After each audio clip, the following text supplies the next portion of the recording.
What's up, Kev? Dana, could you the Torres Finney story to me is amazing. Like a lot of great stories tonight, but Finney's redemption and everything was just remarkable. Can you expand on what you thought of his performance, and were you at all biased against him going in, given you had seen him 2 times before and weren't impressed? Yeah, so the way that I try to set my mind when I come into this thing, there's no bias. I don't even know anybody on this card until I sit down and look at the paper.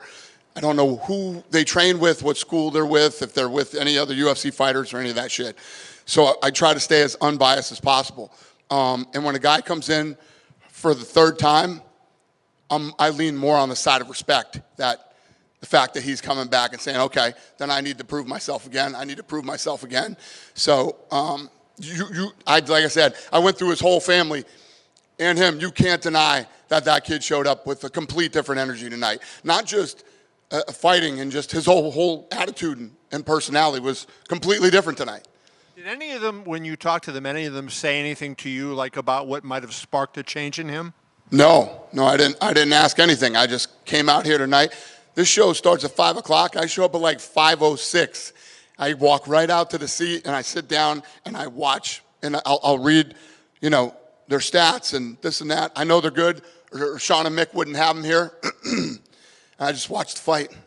You said the last time, and it was kind of a tough moment to watch him sit there, and you said you would be decimated in the UFC. Yeah. Now that you see him and doing this, how do you think he performs? Would he be decimated against equally talented UFC fighters? Yeah, that's what we're going to find out. I told him, you did not impress me. I think you get destroyed in this division over here. And he went back and, he came back and handled business.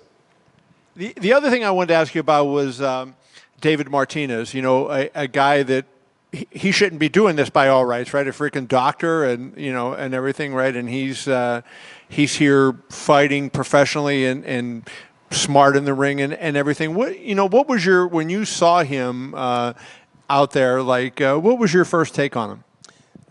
I love this kid. I think this kid is very special. The kid hasn't stood out like this to me in a while. I actually think he is ready to dive right into them. I mean, he's 11-1 now. He's only 26 years old. He's coming to his prime. I think he's got, obviously he's got KO power. He's got, 9 KOs. Great takedown defense. Leg kicks were on point. But like I said, fight IQ, off the charts.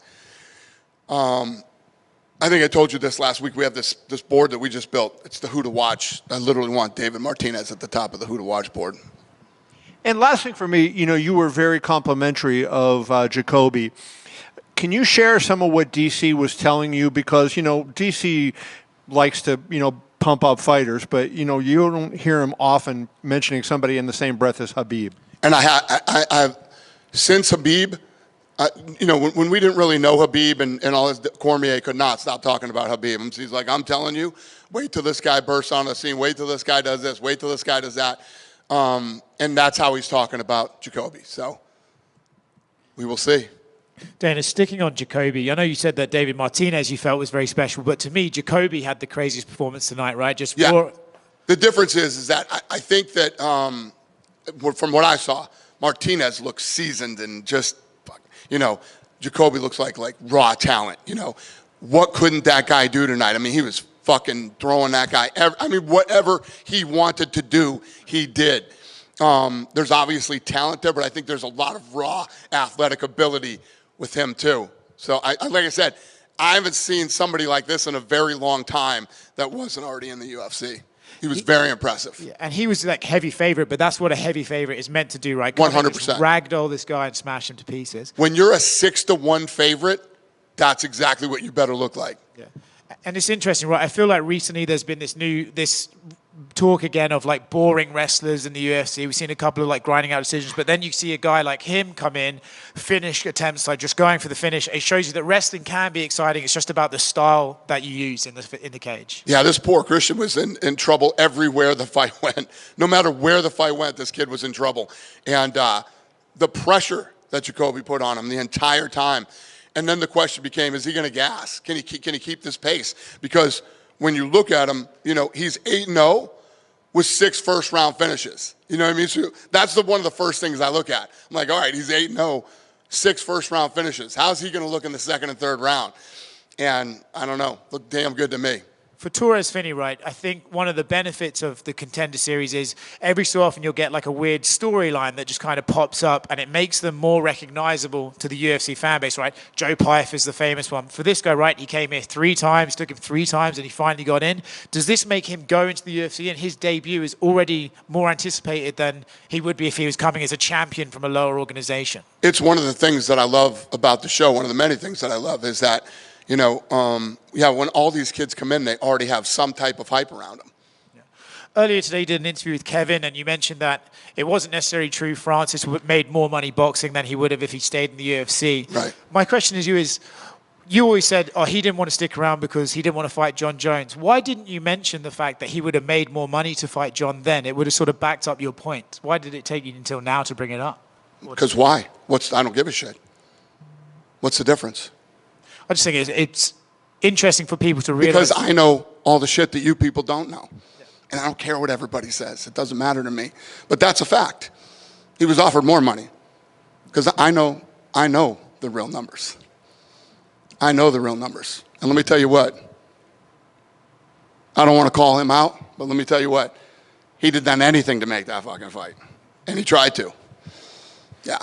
You also mentioned in boxing, there are Saudi trillionaires that are getting a little bit bored of some of the bullshit that comes along with boxing. Have you sort of looked at boxing? I know you said that you want to get into it. Are you now having second guesses, right? Every time it seems that you start... I always second guess myself. Every time I start dealing with some of the stuff, I'm like, am I on my mind? Why do it then? Why try it? Just... Because why not? This is what I do. This was just all about timing, and I just feel like right now is the right time. I mean, we went through this the other day. Kevin was asking me, why now? I don't know. I just feel like right now is the time. I waited and waited and waited, and I don't know. I feel it. Hey, Dana, you mentioned that, I don't know if it's seriously or joking, that you'd like to see AI do the rankings. And we actually asked AI. I'm curious if you'd like to know who the top 5 are that AI picked for pound. So it's Alexander Volkanovski, Islam, Leon Edwards, Charles Oliveira, and Aljamain Sterling. Yeah. I don't know what AI you're using. MMA junkie AI? I'm just curious what you use. So you don't Listen, agree? when we get a real AI platform in place. So it's ChatGPT. I can't wait. Thank you. Yeah, thank you. Hey, Dana, I was just, David Martinez and Jacoby Smith had a lot of hype coming into the show. They obviously showed out. And obviously you see something in them. You kind of alluded to it. Like, are you ready to throw David Martinez in the deep end in the UFC in like the rank, like a top 25 ranking to see like where he is?